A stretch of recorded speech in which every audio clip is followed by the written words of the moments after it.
गोरखपुर में भाई ने बहन की हत्या कर लाश को 70 किलोमीटर दूर ले गया। दरअसल हम आपको बता दें कि गोरखपुर में भाई ने बहन की बेरहमी से हत्या कर दी है। उसने पहले अपनी बहन को गला रेतकर मार डाला और फिर लाश को ठिकाने लगा दिया। पुलिस ने बुधवार देर रात आरोपी को निशानदेही पर 100 बरामद कर लिया है। दरअसल मामला पूरा पैसे के विवाद को लेकर बताया जा रहा है। दरअसल गोरखपुर के रिंकू निषाद को 4 लेन प्रोजेक्ट की जमीन का 5 लाख रुपए मुआवजा मिला था। उनका बड़ा बेटा राम आशीष, जिसकी उम्र 32 वर्ष है, उसने उसमें से हिस्सा मांग रहा था, लेकिन रिंकू अपनी बड़ी बेटी की शादी इसमें इसका इस्तेमाल करना चाहते थे। इसी को लेकर राम आशीष बौखलाया हुआ था। दरअसल आइए हम मामले पर जानते हैं क्या था। 27 अक्टूबर की शाम राम आशीष अपने घर पहुंचा, तभी सभी छठ पूजा में बाहर गए हुए थे। बहन घर पर अकेली थी। बहन को मारकर उसने लाश के हाथ पैर तोड़े और फिर बॉडी को बोरे में भरकर उसकी गठरी बना दी। इसके बाद उसे बाइक पर रखकर तकरीबन 70 किलोमीटर दूर कुशीनगर के निबुआ नौरंगिया तक ले गया। मामला पूरा गोरखपुर के गोरखनाथ थाना क्षेत्र का बताया जा रहा है। गोरखनाथ थाना क्षेत्र का नया गांव निवासी रिंकू निषाद अब खेती किसानी करते हैं। उनके 2 बेटे और 2 बेटियां हैं।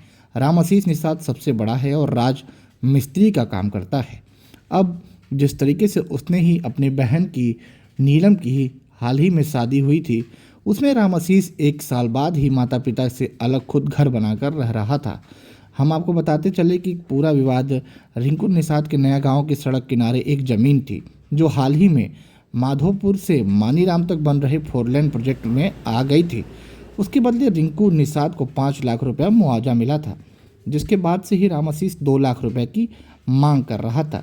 दरअसल रिंकू निषाद ने पैसे बेटी नीलम की शादी में लगाने की फैसला लिया था। शादी के लिए कुछ गहने भी खरीदे जा चुके थे। इसी बात से राम आशीष नाराज था। इसी को लेकर बहन से भी कई बार विवाद हो चुका था।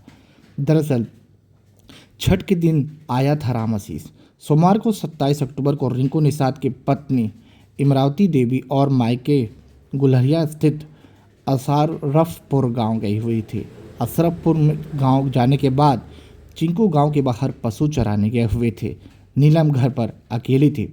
इसी दौरान दोपहर में राम आशीष घर पहुंचा और शाम करीब 4 बजे उसने मोहल्ले वालों को नीलम के घर के बाहर देखा।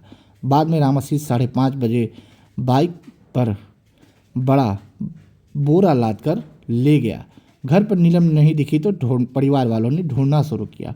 शाम को पिंकू लौटे तो नीलम घर पर नहीं थी। आसपास पूछा तो पता चला कि नीलम ने छठ पूजा जाने की बात कही है। रिंकू ने सोचा कि वह पूजा के लिए गई होगी। काफ़ी देर इंतजार के बाद नीलम नहीं लौटी तो उसने फिर खोज में शुरू कर दी। आसपास की लड़कियों से पूछने पर पता चला कि नीलम पूजा में कहीं दिखी ही नहीं। दरअसल इसके बाद चिंकू परेशान हो गया और फिर गांव के ही एक व्यक्ति ने चिंकू को बताया कि तुम्हारा बेटा राम आशीष शाम को घर बाइक से जाते देखा था। बाइक पर एक बड़ा बोरा बंधा हुआ था। एक जगह उसकी बाइक बेकाबू होकर गिर भी गई थी। लोग मदद के लिए आए तो उसने मना कर दिया और तुरंत बाइक उठाकर चला गया। उस व्यक्ति की बताया कि बोरा में उसे कुछ संदेह भी हुआ था।